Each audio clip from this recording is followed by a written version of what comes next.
Welcome to Your College Bound Kid, a podcast for parents and families everywhere. Whether you have kids that plan to attend college or you have current college students, you want them in and you want them to graduate. And you want a quality education that springboards to boundless opportunities. I am Mark Stucker, and I'm a college coach. And I am Anika Madden, and I am a parent. It is Thursday, January 3rd, and welcome to episode number 49, Using SAT Subject Tests to Stand Out. In this week's news, the problem with PLUS, how parents buckle under the weight of college debt. We're in chapter 49 of 171 answers, and we're talking about how to use SAT subject tests to stand out. And this week's question is around which type of email account students should use to communicate with colleges. And Mark is interviewing Mr. Rick Clark. He's the director of Undergraduate Admissions at Georgia Tech, and they're talking through the right way to handle deferrals, denials, waitlists, and acceptances.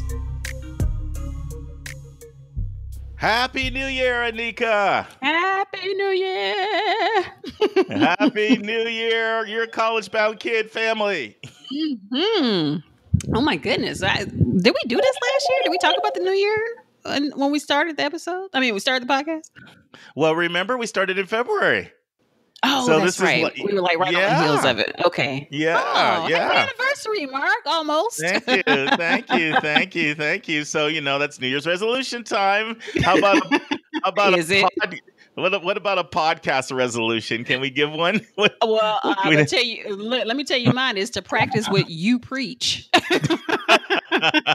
Make sure I'm following up and doing this stuff. I'm sitting up here every week telling the world I better be getting on it, which I am. Kudos to me and Michael, but we get it done, Yeah. What would be mine? I would say to just continue to respond really promptly to all of our great listeners who send us emails that inspire and enlighten us, and just get back to them promptly and answer their questions. Which you do magnificently, by the way.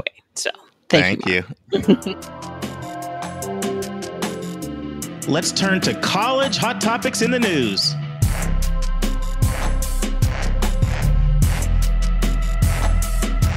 All right, this week's article is entitled "The Problem with PLUS: How Parents Buckle Under the Weight of College Debt."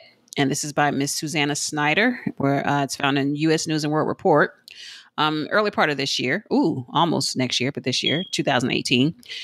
And so, Marcus, college costs have flown through the roof. Student loan borrowers, I hate saying that word, borrowers, in general have aged. So consumers who are 60 and older now make up the fastest growing segment of the student loan population.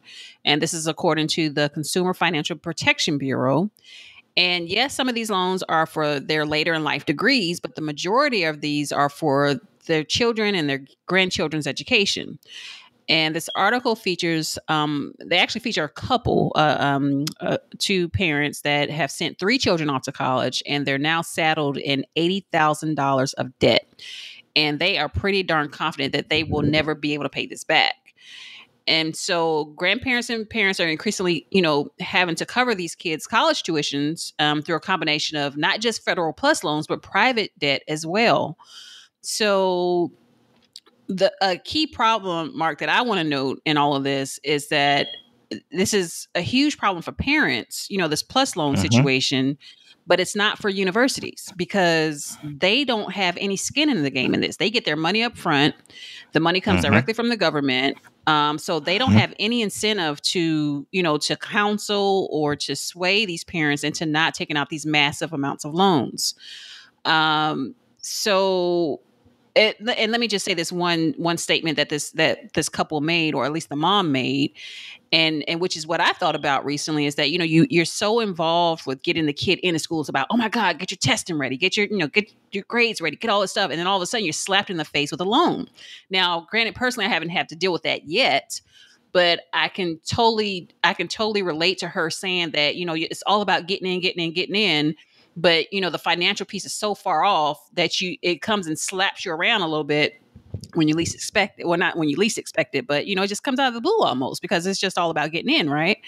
So all of that, Mark, what do you take away from all of this?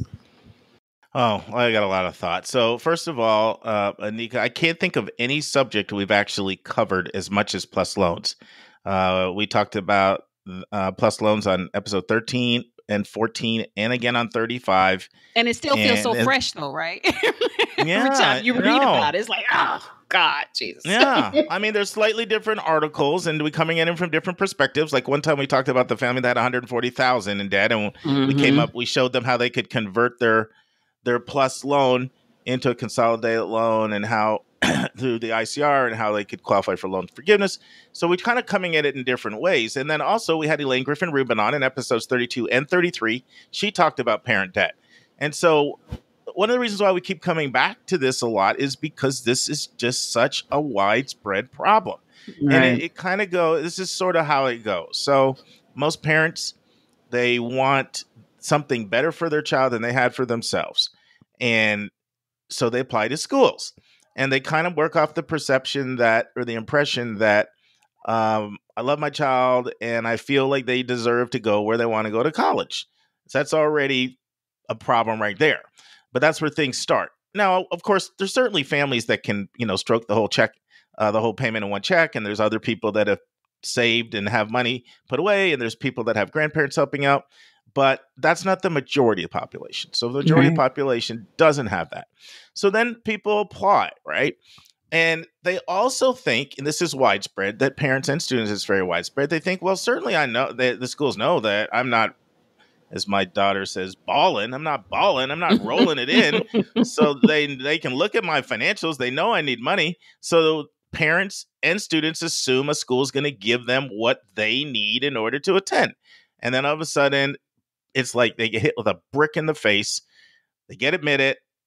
The 8 award comes out, and it's got this huge Parent Plus loan in the package. Now, a lot of times, they're masqueraded as something else. So as a grant in certain cases. So people can be confused by them. And we've talked about this before. The problem with the Parent Plus loan is it doesn't look at your debt to income ratio. It doesn't look at your capacity to borrow money and what you actually can afford, the way car loans and home loans and everything else does. It just looks at adverse credit history, which we've defined in other podcasts. So all of a sudden, people are like, okay, do I look my child in the eye and say, you can't go to this dream school that you've fallen in love with? Or do I take out this loan? And emotions get the best of them, and they make very, very, very, very imprudent decisions. I want to read one thing from the article, Anika, that I really, really liked, if that's okay. Have your permission? You do. So here's a quote from the article. We set up this financing system that sort of screws families, where a family admits a student and offers an abysmal aid package that the family cannot possibly afford, given their income, says Ben Miller, Senior Director of Post-Secondary Education at the District of Columbia-based Center for American Progress. And so you stick the parents in this horrible situation of saying either, I am really sorry, you cannot go to your dream school, or yeah, you can go there and I will shoulder incredible debt to pay for it. And so that basically encapsulates the predicament that so many families find themselves in. And I find I have to get to families early, Anika, and I have to establish this is the maximum amount we're going to pay.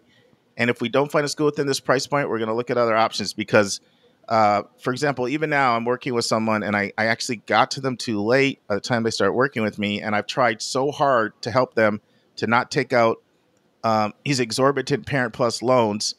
And, I haven't been successful. I mean, I've got them to some degree to lessen the amount they were going to do, but it's still overwhelming them. And the article also says, on average, parent borrowers are now taking out $15,880 per year in Parent Plus loans, which swells to more than $60,000 by graduation. That's the average, right? God. That's the average. So that's a little bit of the dilemma that we have going on right now. And, And so one thing that I have found that is somewhat helpful, Anika, is to have people do the calculators. So you can do a loan calculator, and you punch the numbers in. You have to include the origination fee, which is over 4% for this loan, and it will actually show you what your monthly payments are.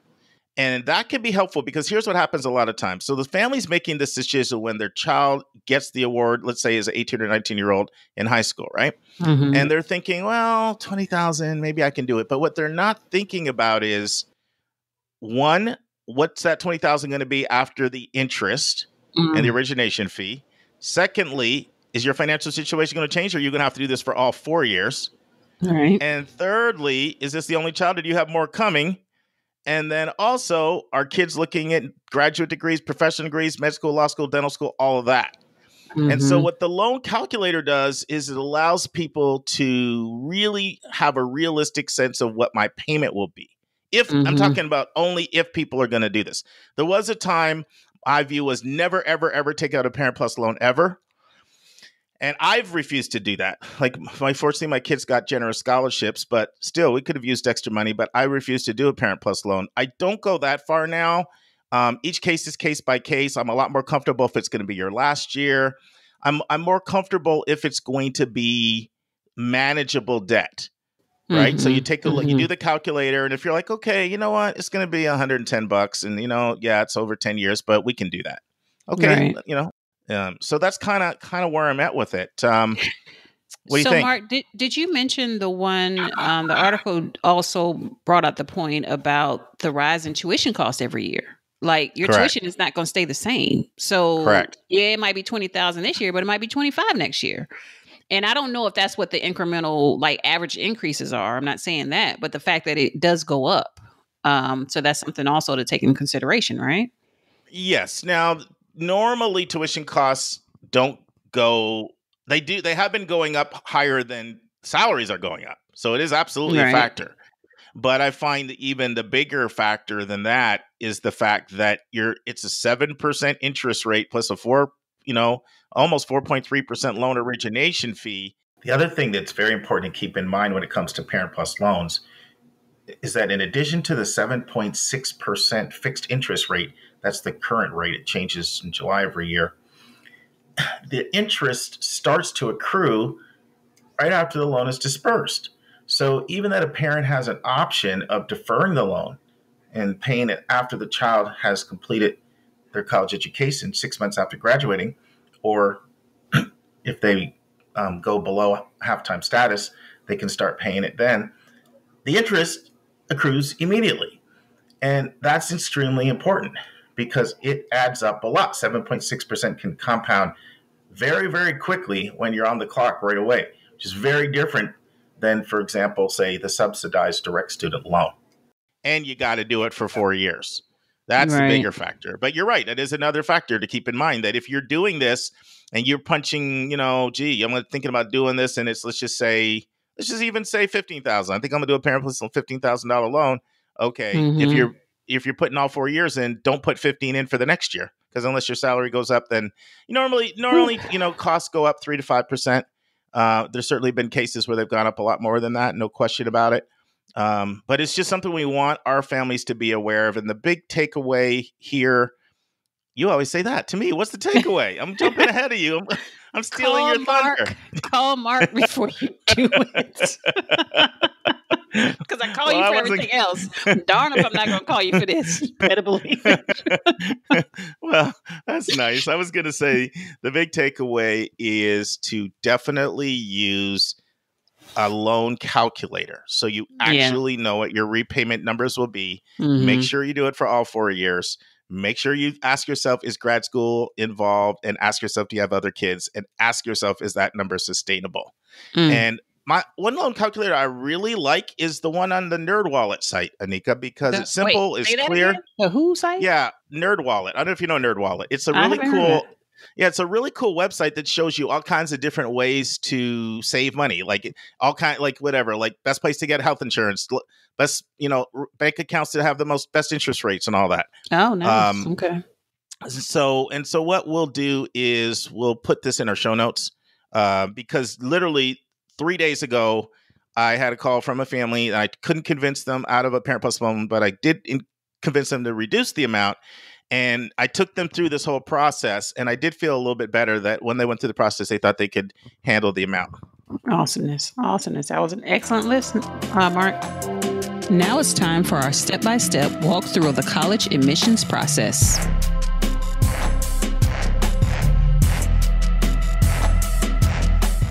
Yeah, so we are in chapter 49 of a book I wrote called 171 Answers to the Most Asked College Admissions Questions, where I just take the most frequently asked questions that I get as a college coach and turn each question into its own chapter. It's more of a reference book. Some people read it cover to cover. Some people just go to the table of contents to find their question and they jump to that, which is what I kind of expected when I wrote it because we're so busy these days. And this is one of the questions that I get. It has to do with subject tests. Now, subject tests, well, Nick, I'm tired of myself talking. Why don't you tell me, you read the chapter. Why don't you tell us a little bit about what subject tests are and your takeaways from the chapter, and then I'll fill in some additional information. Okay, so I did know that the subject test is a test designed to test a student's mastery of a certain subject. Like, it's literally just that. What I did not know is that the test is taken separately from the SAT test. Like it's in a different setting. As a matter of fact, you state that they can't even take it in the same month, which was like, wow, I thought they were doing this all in the same 4 or 5 hours of the day. Yeah. So when you say different setting, different times, right? So in other words, yes, exactly. Yeah. So what happens, like I used to, I don't now, but I used to administer both the SAT one, what we called standard SAT, redesigned SAT now, they keep changing the name. But I used to administer that test, and I also used to administer, the subject test because, when it's like when you're younger and you're broke and you get it, college board's going to pay me a little money. I'll sign up on Saturday and be a test administrator. So right? I did that in like from 2001 to 2009. And so some people, we'd be in one room of the school and the subject test would be going on. And then right in the room next door, it could be what used to be called just the regular SAT. Let's just call it that. Mm-hmm. Okay, the regular SAT. So they're both administered by the College Board. They're 20 subject tests. They're 1 hour tests. They're content-based tests.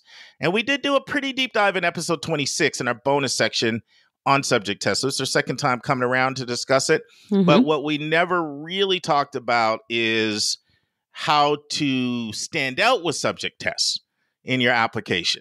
Okay. Subject tests are dying. They're fading. They're going away. Like each year, less and less schools require them. But for those who do require them, it tends to be very important to them. But there are a lot of schools that don't require them that will consider them if they're submitted.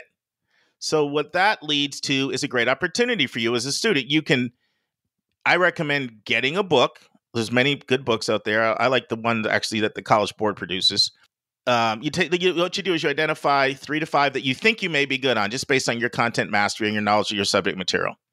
It's good to talk to your teachers because ideally, for example, let's say you're thinking about taking a biology test, and there's 2 different biology tests, by the way.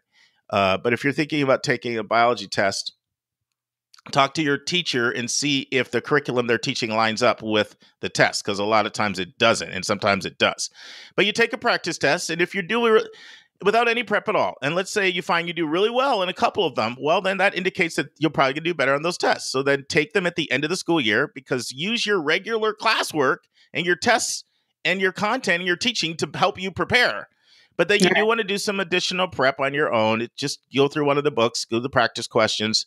What you do is you go look up all the requirements for all your colleges on your list. Mm-hmm. For example, if it's Georgetown, they require 3 tests. So there's going to be a lot of planning involved. You're going to have to plan your calendar. You're going to have to look at dates, look at when you're free, to take these tests. Now, you could take 3 at one time, but it's hard to do that from my experience. You're allowed to do up to 3 at one time. My experience is better if people do 2 at a time or even 1 at a time. It's easier for them to focus than when they do 3. But you are allowed to do up to 3 at one time. But what you do is if a school does not require the test, but it will consider the test, you take the test. Instead of having your scores sent directly to the school, you have them sent to you. And if you like your scores, then you release them to the schools on your list. Okay. Does that make sense? Because it can. And so here's what I like about it. Most schools don't require it, but there are many selective schools that will consider it. So it can do nothing but help you. If you don't do well, you don't submit it. If you do well, you submit it. Okay, so Mark, but outside of reading the subjects in 171 answers, where would we know to which subjects are out there for them to test on? Okay, great question. So because it's administered by the College Board, you can just go to the College Board website. I'll tell you a real simple thing to do. If you just put in Google, if you just put SAT subject tests average score, mean score, then it'll take you to a bunch of links that you'll see. The one that I like actually is one that Prep Scholars produces, because they'll list all 20 of the subject tests. Okay, 20. And you'll see like there's 9 like foreign language tests, and then you've got physics, chem, molecular biology, ecology, biology, math 1, math 2, world history, US history, literature. And you'll see the average score and on the test. And this is important because the testing, while the highest score you could get is 800, similar to an SAT, because it's only the most selective schools that require these tests, the average scores are really high. So let's say someone thinks, I got a 630, that's not bad. Well, guess what? Do you know for Chinese with listening, the average score is 760? Wow. Yeah, I mean, that's not normal. There are 3 tests that have average scores of over 700. Korean with listening, Japanese with listening, Chinese with listening. But Math 2, which is the most frequently taken subject test, the average score is a 693. Okay. So you only want to submit your scores if it's optional, if your scores are, above the averages. And if you don't score well on the subject test, do we keep taking it over and over again, or do we just let that thing go because it's not that Well, you definitely don't keep taking over and over again if it's a school that's not requiring it. So that's a difficult question, Anika, because there are schools, for example, let's say that you are applying to the University of Pennsylvania and you're applying to either the School of Engineering, or to Wharton, okay, which are 2 of their different schools of their 4 schools. Both of those schools, they really do put a big, they really emphasize the Math 2 score. That's important to them. MIT is another one. They really look at that. So for the schools for whom it's important, of which it's a short list, like I'm talking 2 dozen. Okay. It's mostly engineering schools primarily, occasionally some business schools. And then there's the one-offs like the Georgetowns. So if you're applying to one of those very, very few schools that require it, and particularly if they tell you a certain test that they like, then you may want to retake it if it's that important to you to go to that school. But this is so rare.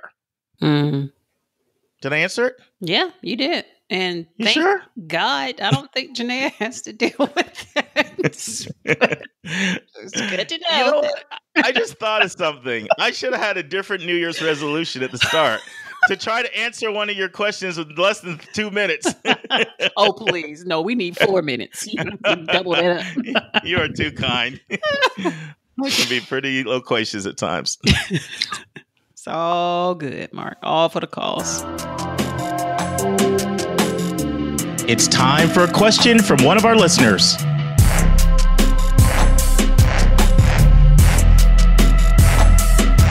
All right. Our question this week, Mark, comes from Ms. Connor. And she wants to know, should students use their school emails or a separate personal email account to communicate with colleges? Seems pretty simple, but I bet you got an explanation for us. So how would you answer this? Well, Miss Smarty Pants, it's so simple. What's the answer? No, I take that back. Well, I'm thinking about all the kids I'm surrounded by, and I know how silly and funny they are. And they've got Miss Boo Boo 2012 on the email account and all the crazy names. We know we don't want to use that. Correct. But I wouldn't guess that there is. I mean, if it's Anika Madden at Yahoo or Anika Madden at markstucker.com, I don't think that's a big difference, right?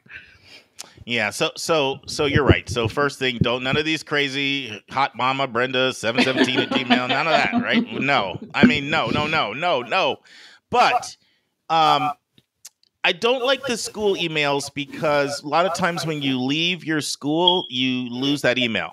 A lot of high schools these days are giving kids emails that have their school name in them. Okay. And so I don't like you to use your school email. I prefer you to use here's what I want you to do. We already said none of these crazy emails, but in addition to that, I like you to have your name in the email, because as you correspond with reps, they're learning your name and they know who it is. So, so there are other names you could have in your email that are not tawdry, right? There just could be, I love flowers, or something like that. Like, like, there are emails that aren't tawdry, but I still don't want you to do that either. I'd like to have your name, like in your case, Anika Madden. That would be great, so that the school is knowing who this is as you communicate with them. But this is another point, and this is important.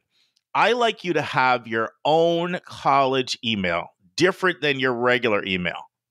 So it's so easy nowadays to go to Gmail and create your own one, right? You can have your name, and maybe you throw in your middle initial or your middle name. That's all good. So why do you think I would say that, Anika? Why would I say a different?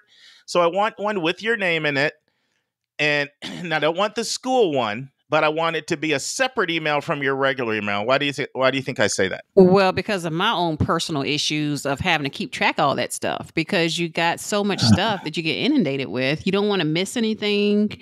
Oh my God. We talked about what's the name of that thing where kids are the summer melt when they're missing deadline, critical communications over the summer and all that stuff. Like you just keep it very clean. Like you just don't want it inundated with a bunch of crap. That's my bingo, winner, chicken dinner. You got it. No, that's it. I mean, so it's just, I want to do a podcast sometime on whether or not students should allow schools to recruit them, by the way, because there's a hot debate within sort of college admission circles. Like there's some people that feel absolutely you should do it, and there's others that feel no, you shouldn't. And so that would make for an interesting podcast. But you're going to get so much email, and then what happens is kids stop checking it, or they lose other emails, and just is so overwhelming. And so if you can have your designated college spot, check your spam filters, make sure your spam filters are oh my goodness, I will never forget a student last year that lost out on a full scholarship opportunity because full scholarship. Oh, yes, gosh. yes, because it went to her spam, and then it said she had to apply by such and such date, and she was 7 days late on the date when she discovered it. And we tried 2 appeal letters, went way high up the food chain, and they said, "See ya." Be responsible. Goodness, Jesus. So check your spam filters. So those are really the rules of email. Professional name. I prefer not the school name. Your own email, designated email for your college information. Check your spam filters so it's not going to junk. And check it at least twice a day. Yeah. Well, I'm off to check my spam box, Mark. Or something. Jesus, that hurt. Oh. And tell Janaea to listen to this episode, because she's in the midst of this process. Let me tell you, because we're about to shoot awesome stuff like yesterday. Like seriously, the reason why we didn't do it yesterday is because of the holiday. We run around like crazy, but she's got some emails lined up, and we have not created a separate email. Mark, I'm sorry, but we're about to do that right now. So, good timing. Okay. Thank you. It's all good. Friends, you're definitely going to want to listen to Rick Clark. He is funny. He's engaging. He's authentic. He's knowledgeable. And he just really, really, really has some great wisdom that he's going to bequeath on all of us. So please stay tuned. And now, this week's interview with a special guest.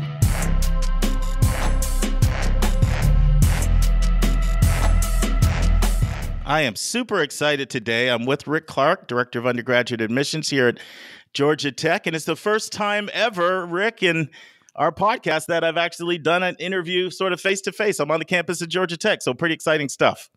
That's great. Yeah. Hey, thanks for coming to campus. I'm glad to do it.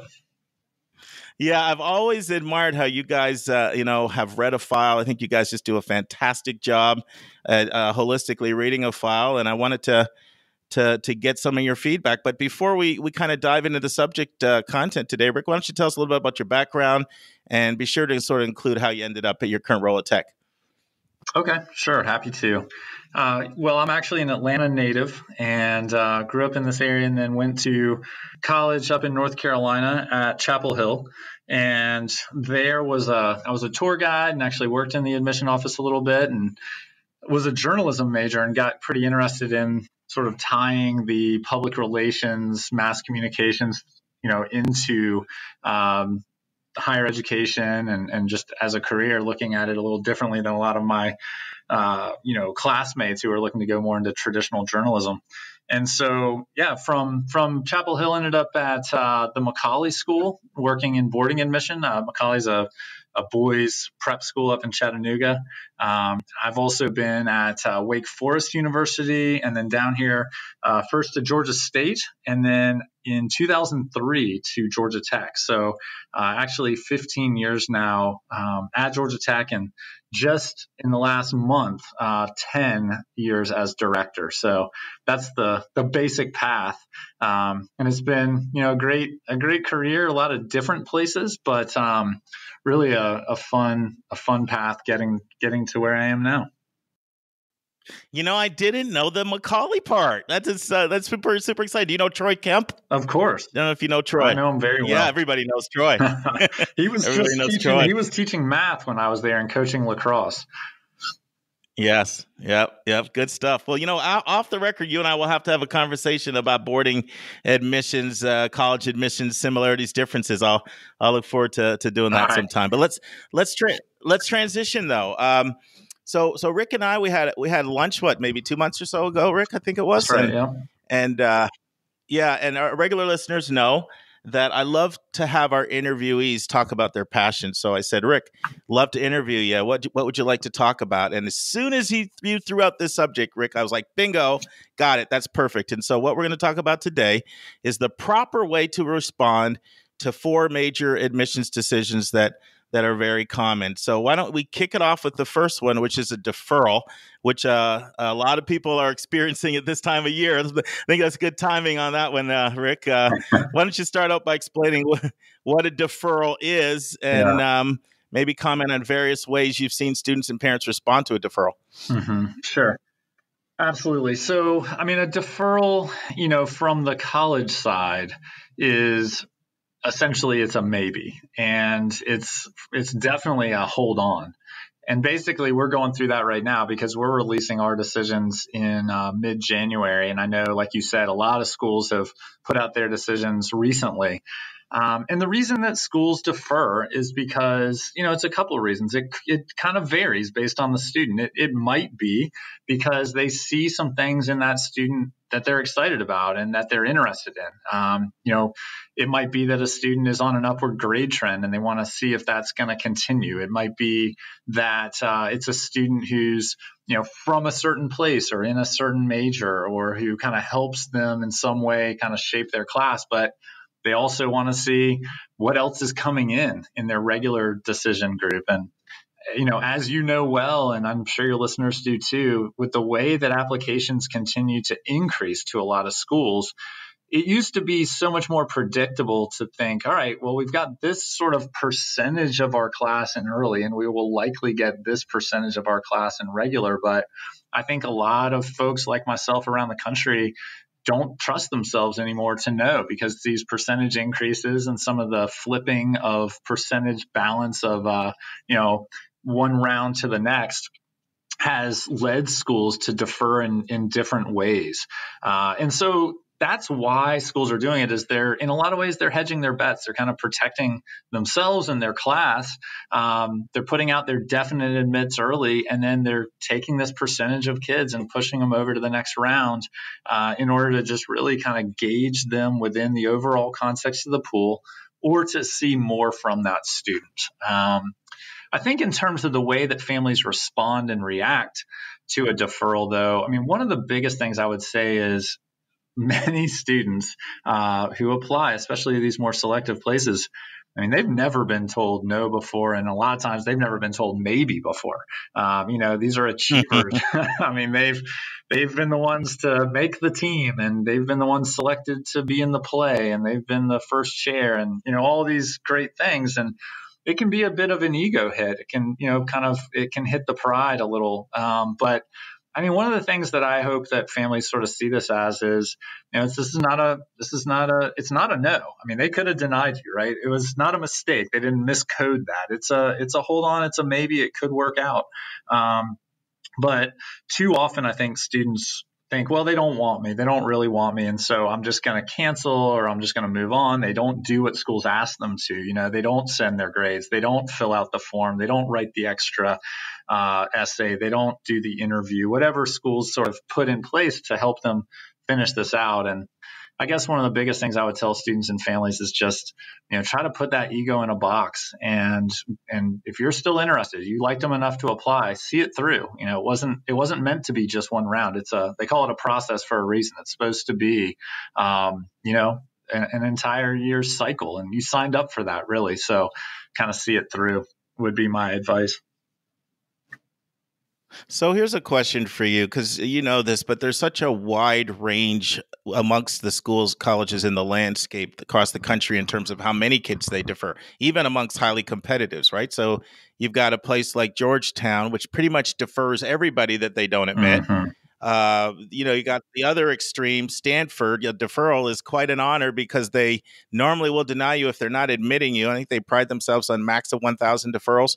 And then you got a lot of schools like your MITs and Browns that defer a lot of people. Mm-hmm. Sometimes, MIT just deferred over 6,000 in the early action round, which, a lot. So why, this is a question I get a lot of times, why is there such disparity? These are all highly selective schools between infrequently deferring and then deferring almost everyone. Any thoughts? Yeah, I have a lot of thoughts on this one. So there is no doubt that there are some schools who probably both defer and sometimes waitlist as a soft no. I don't really agree with that, but there's just no doubt that happens because to your point, I mean, these are selective places. These are smart people. They know their numbers well enough. I mean, I said there's some curveballs being thrown right now in terms of percentages of the class. But I mean, they should be able to do a better job of deferring more responsibly. And I do have a problem with that. I mean, I have a problem with that on the waitlist side. I have a problem with that on the deferral side. I mean, most of these. Yeah. You and me both. That's, I think it's unfortunate. I guess though, that for a student, they need to enter it, I think, though, thinking, all right, look, I'm not denied. I still have a fighter's chance. And if I'm interested, I just need to see it through. And they can't worry about that because at the end of the day, the defer is kind of like the waitlist. I mean, they are going to use those slots to shape their class, and it's not going to be ranked. It's not going to be fair. It is going to be, do we need more of this? Do we need more of that? And if you've continued the process, done what they asked you to do, you're still alive. And that's all you can control, right? Yeah, Rick, why don't you give a couple examples of the this or that, just for, the newer listener that may not be following, the kinds of institutional needs that schools have that, that may cause them to be prioritized later when you're, when you're deciding who you're going to take from deferrals and flip to admits. I'll use Georgia Tech as an example. Here's a really good one.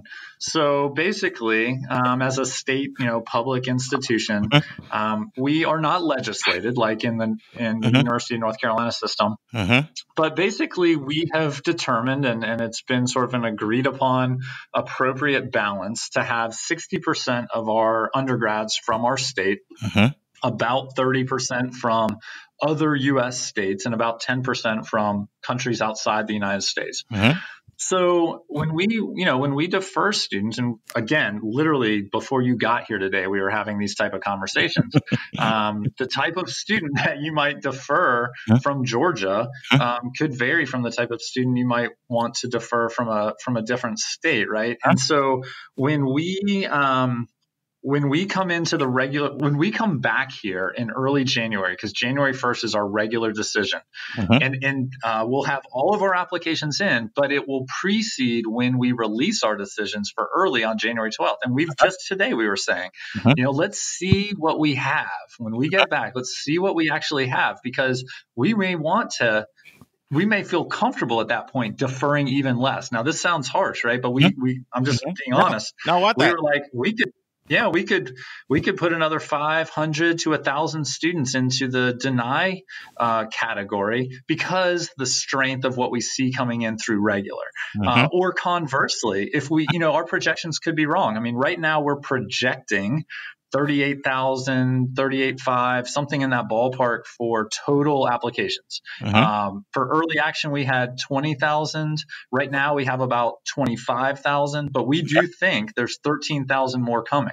But what if they don't? I mean, what if, quote, only 10 come, or what if 17 come? I mean, so all of those type of things, play in, right? And our schedule is different than other schools. I mean, some schools already deferred and they don't have their whole applicant pool in. And so, those are the type of calculations that schools are making. And those are some of the things that, play in when it comes to percentage that you defer or percentage you take early. Here's another good example.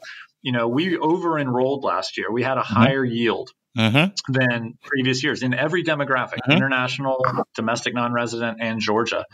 So frankly, we are being more conservative this year in our early action release because we don't want to put ourselves in a spot where, we've got great applicants that come in and regular and we don't have, the room to take them. And so, I'm sure there's someone out there who doesn't love hearing that. But that is the truth. And schools around the country, are looking at trends. Maybe it's a clean trend. They're just going up in their yield, or maybe they're going down in their number of applications. We've been a little up and down. I mean, our international population 2 years ago had a yield hit, and last year it was an all-time high. And so sometimes it's one of those, like, the more you know, the less you understand. And the more you look at the data, the more you're like, what the heck is happening? So, well, and I don't think a lot of people know how the complexities of admission, right? Because you've commented it just on the domestic, international, and in-state, but we could have talked about gender. You could have talked about particular majors, or some schools have, schools they're admitting into. You've got, racial, ethnic, socioeconomic, rural kids. I mean, all kinds of personalities, athletes, artists. There's lots of things, right? There's a lot involved in getting this thing right. Oh, there's no doubt. And I mean, I've heard you talk about this before, but I mean, you lump all that under institutional priorities, and everybody's different, right? I mean, like 2 years ago, we started a neuroscience program. So that year, it was a good year to be a neuroscience major because we needed and wanted a certain number. And then now applications have continued to go up and the admit rate has been going down. So it varies year to year. And you're right. There's a lot of different sort of nuances within that. So one more question for you, Rick, on deferrals, and then let's transition to another D, the denial. But this is the hard question, and I got this from a family I'm working with right now in New York City, and they were deferred by one of your northeastern uber competitive schools that does early action unrestricted, whose name I won't mention, but you probably know. And and they saw the numbers. They said, why don't they just let my baby go? And so the question is this: how can somebody balance staying in the process to the end without fixating on that emotionally when schools? Now, one thing for another school, Georgetown, in their deferral letters this year, they said right in the letter, they said, we're going to take 10% of deferrals if all years are equal. So, how do you pursue the process, but yet not have your heart go out there so that you don't allow yourself to basically fall in love with other schools if, in fact, you have a 1 in 10 chance or even less in some instances? Yeah. Man, I mean, there's nothing I can really say that's gonna, I don't think that's really. It's either gonna ring very shallow or, I mean, it's kind of like, if you use that same metaphor for like going on dates or falling in love or something. I mean, that's not easy. Right. There's no real script on that. I mean, I guess what I would say is, hopefully you are applying to schools where it's not maybe going to be equal, but you're excited about all of them. That's the ideal situation, right? Is that you have done a good enough job searching for schools and finding matches to where, you're kind of just excited to see the whole thing play out. And I think that, I guess the words I would use to try to in some way direct emotion is that you should just be excited about the uncertainty. And that is that's not the way we usually operate as people. I mean, we want control. We want to know what's going to happen. And I don't know, maybe this is because we're doing this interview right before Christmas, but isn't some of the beauty, and I've got young kids, but isn't some of the beauty of life the uncertainty? And I guess what I wonder, and it's like Christmas, I mean, or just the holidays in general, there's some uncertainty about it. There's some mystery. There's some just sort of beauty that comes in when you're a young kid, like how amazing this type of time of year is. And I guess what I would tell families and students is no, you don't know how this is all going to play out. Maybe you will be 1 in 10 for Georgetown and maybe you won't. But if you've got other places and those decisions haven't come out, kind of just be excited about what's to come, even though you don't know exactly what that's going to be. Probably a good way to live in general, right? Because we convince ourselves we have control that we really don't. But that'd be my take.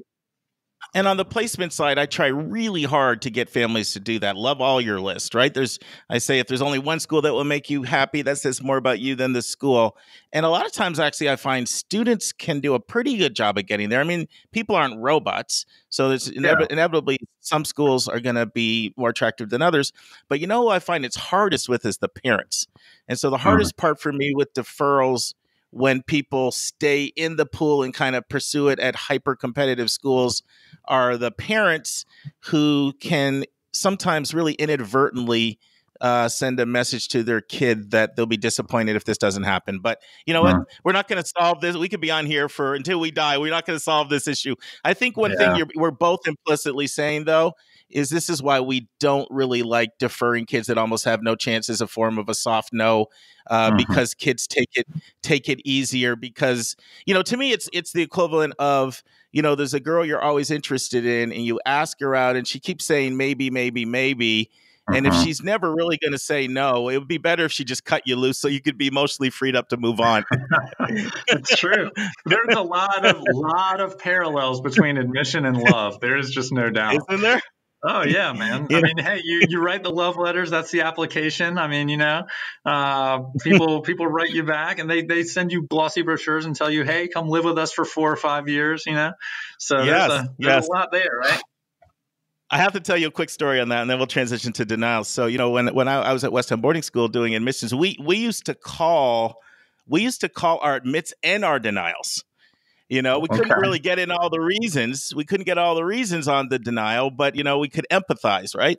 And so one case, the letter came out before the call, and then I ended up talking to the family, and the mom said, I feel like we've been dating for 6 months, and you dumped me with a letter in the mail. Oh man!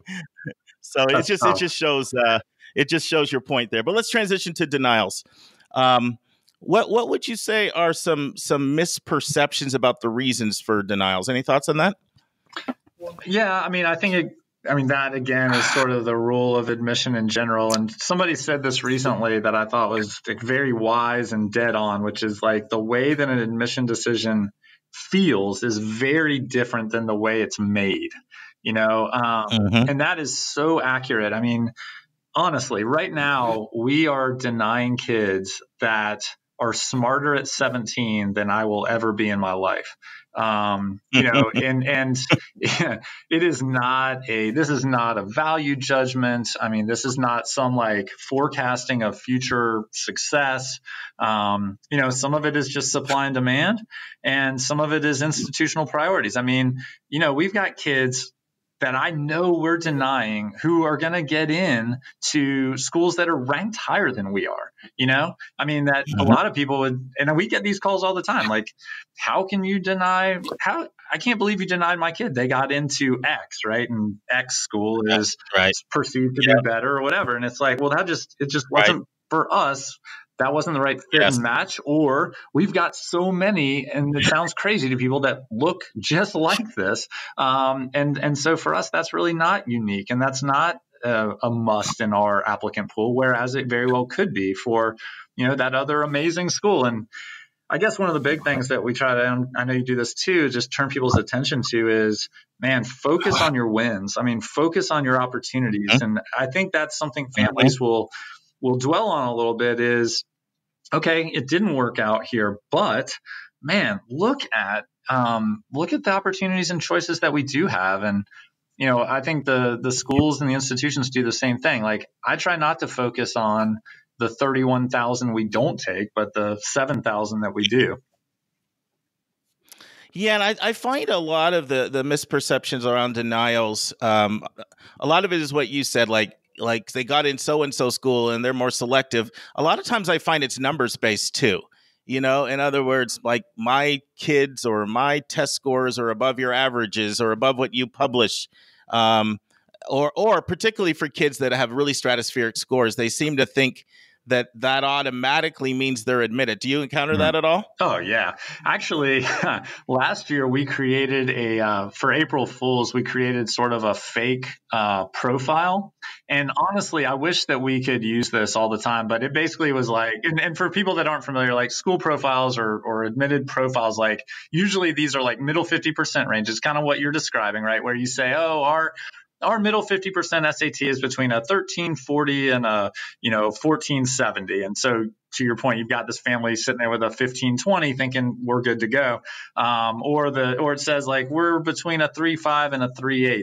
And that's trying to give people a guide. It's trying to give people a generally competitive profile. It's by no means a guarantee. Well, last year we did this April Fool's profile that said, test scores really high, GPA, GPA, amazing, rigor of curriculum, absolutely, and I kind of wish that we could use that, because the intent with those profiles is always to be helpful. But I think that people ascribe so much value to it as, like a bar to jump. And when that doesn't come through, from a numeric standpoint, it feels like it's not fair. It feels like there was sort of this guarantee that's being pulled back.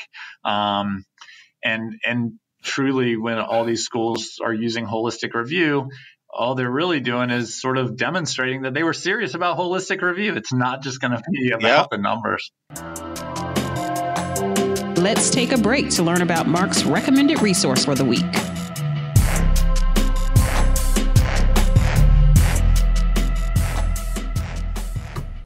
Over the next 2 weeks, I want to share with you what I believe are the best 2 comprehensive, step-by-step college admissions books in the marketplace. And so this week, my second choice is the book College Admissions from Application to Acceptance, Step by Step, by Robin Mamlet. Now, Robin Mamlet is a pro. She actually has served in admissions at Occidental College, Pomona College, Sarah Lawrence. She's done boarding school admissions at the Lawrenceville School, New Jersey. She's also been the director of admissions at Swarthmore College and at Stanford. And she co-writes this with Christine Vandeveld. A lot of ways it's like podcasts with Anika, where Christine is the parent and Robin is the college expert. And Robin's just such a sentient voice. She's clear, she's compelling, she's comprehensive. And what I love in this book is she interviews over 70 admissions deans using her vast network. And so if you want a comprehensive step-by-step book that answers most of the questions people will have, this book is amazing. And 3 years ago, I would have said it was the best book in the marketplace. The only reason I am listing it as the second best is because it's now 7.5 years old, and there are some things that have changed that are not included. But now return to my interview with Rick Clark at Georgia Tech. Yeah, and because I'm in the admission office, what did I reach out and grab? I grabbed the Georgia Tech profile. So I'm holding it here. Okay. And I have a question for you. It wasn't one we had talked about before, but I think it's apropos to our conversation. So I'm looking here, Georgia Tech, 1400 to 1520, middle 25th to 75th SAT, 3134 ACT, GPA A. So one thing I've encountered with a lot of highly selective schools is in the same way where people feel like, well, if I'm above 1520, I'm definitely in, or I'm above a 34. But the opposite's also true, right? Where people think, well, there's no use me applying because I don't have a 1400 SAT or I don't have a 31 ACT. I'm sure you encounter that a lot as well. Any comments on that, Rick? Yeah, I mean, and that's no use even applying because I don't have that number. right. And that's the other downside of publishing those, honestly. And in some ways, I feel like that's the worst side of it because, our conversations, if you, like I said, if you had gotten here 30 minutes earlier and just walked into that same room, what you would have been hearing is, basically like, we go so fast past the test scores. Like it's gotten to the point now where you're like, it's a 13 something, it's a 14 something, it's a 15 something, and basically it's implying like, what else, okay, so the test scores are good. They're fine, and people aren't really naming them specifically anymore. I think people believe that these are like rungs on a ladder, and one is just absolutely incrementally higher, better, it gives you a leg up, so to speak. And that's really not true. I mean, the vast majority of our conversation surrounds, impact and influence and, fit to major and fit to Georgia Tech and, really spending time on what are they doing outside the classroom and what does that writing say about their desire to come here? Because there's so much noise in those numbers. And so, yeah, that is the student you're describing concerns me, honestly, that a student would look at that. They probably don't have great counseling. They often don't have, some of the parental sort of background and understanding and savvy to say, no, like, let's give it a shot, 25% of students, if you read that profile correctly, were admitted with below that bottom number. And so that's a lot of students, right, who didn't have those numbers on that page. No, I'm so glad you said that, Rick, because I cannot tell you how many times I work with a student that has high testing. And I think it reminds me of what you said, that kid that's always achieved everything, that, they're very driven and their numbers may already be in the 1400s and they feel they need to keep going back. I actually had a kid this year close to mid 1500s wanting to retest, and that's just ridiculous, and so I think people need to hear you say that in the role that you're at. So thanks for sharing that. Yeah, absolutely. That's good stuff. So let's talk about some other ways in which people process denials. Good ways, bad ways. Someone gets a denial. What's your advice to someone? Yeah.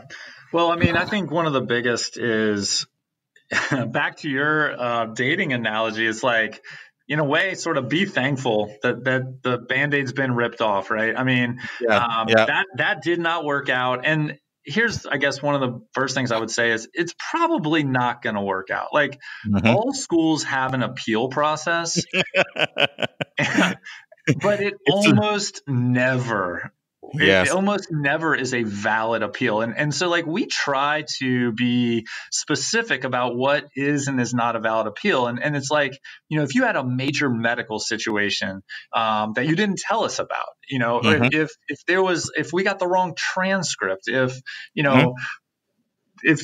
some huge hole was there that really was not of your own doing, okay, let's at least hear about that. But in 99% of the cases, those appeals, just because you really want to go there or this is the only place you applied to, I mean, like that is not a valid appeal. And so one of the first things I would say is, most of the time you need to say, it is over. I am moving on. I have a lot of other schools that I'm excited about, and I'm just going to focus my attention there. And I mean, but just as much as we said, like, you got to celebrate all your wins when you get in, no matter where you get in, first choice, last choice, third choice, whatever, like, get excited about that and, celebrate that and look back and, appreciate all the work it took to get that. And I think the same thing is true, when you get denied, like, it's okay to be upset for a little while. Like, I think that's kind of crazy for us to just say, move on, or what I just said, rip the Band-Aid off and be happy about it. Like, it's okay to take a day or two to just sort of sulk if you need to, like, go for a walk or go for a long drive or go out to the movies or whatever makes you feel better. Like, that's okay. I mean, you wanted something, it's not going to work out. Process that however you need to, but pretty quickly turn around and say, okay, what's next? Do I need to put in some more applications? Do I need to, depending on what time of year that is, or do I need to just get really excited about a couple of these schools that have already admitted me, or start to work on some of the scholarship applications for the schools that, I think are really viable? Those are some of the things I would point to. Do you think, Rick, because it's the early phase now, so there are quite a few students that have applied early action, early decision that may have not gotten in. Do you think students, particularly maybe if they're not working with either, a school counselor or an independent, should they take that as an indication that they may be applying to, they might want to have some schools on their list that aren't quite as selective? I mean, I know that's a pretty loaded question because hopefully you had an initial list that was balanced, but yeah. Any thoughts on that? Yes, I agree. I hope that, that it was a balanced list and you already have that. But it was pretty funny because I was talking to a counselor the other day who said that the student didn't get in, and I'll just name names here, didn't get into Carnegie Mellon. And so got an email from the mother, after the student had found this out saying, do you think we should add Harvard to the list now?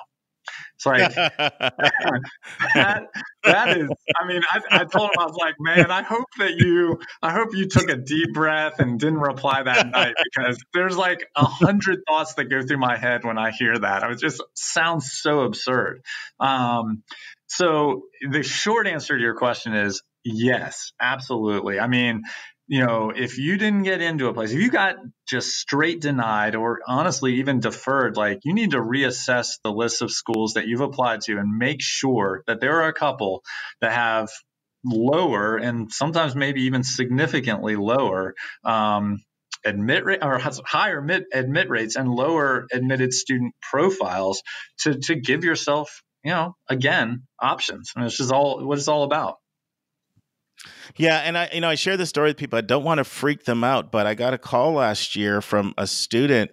It's a school in Cobb County, big school in Cobb County, one of these schools that has over 650 kids in their senior class. And the student was ranked number 2 and didn't get in anywhere. And people freak out.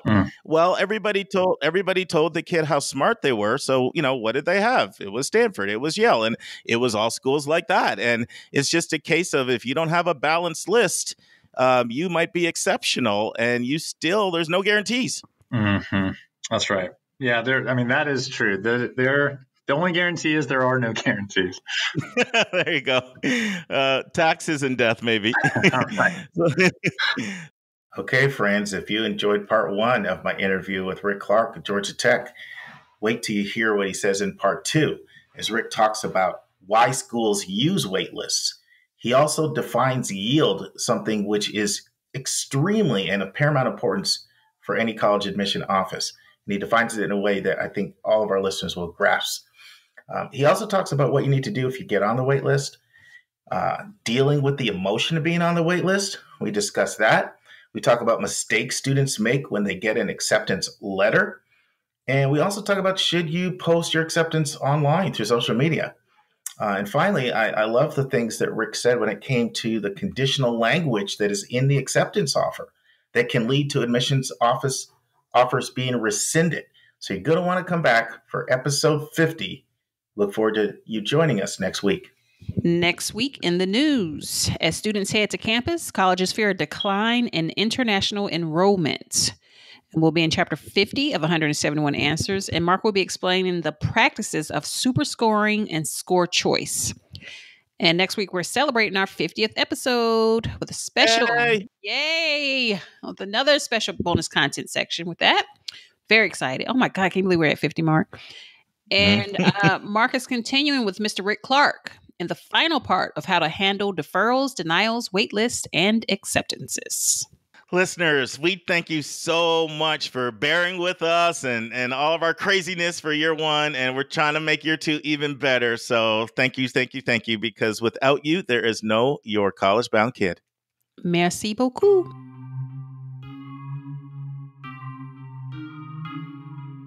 And that's our show. A big thank you to you, our listeners, for tuning in this week. And if you found this podcast helpful, it would help us tremendously if you would subscribe and write us a review on your favorite podcast listening station. And please be sure to click the share button and send this to someone you know that could really use this information. Your College Bound Kid is produced by John Lockenbaugh. The amazing music that you hear is by Victor Allen Weeks. Artwork is by Andrea Togo. And marketing designs are by Kimberly Blass. If you want to get a copy of the book 171 Answers to the Most Asked College Admissions Questions, you can go right to 171answers.com. And if you want to have a college coaching session with Mark, you can send him a text to area code 404-664-4340. And if you have a question or a few questions that you would like for us to answer on the show, please email us at questions@yourcollegeboundkid.com. That's questions with an S at yourcollegeboundkid.com. Every week, we'll take one question and include it in the episode. We don't like your questions. We love your questions, so send them our way. And by the way, check out our website, which is just simply yourcollegeboundkid.com. Again, we thank you for tuning in, and we look forward to meeting with you again next week.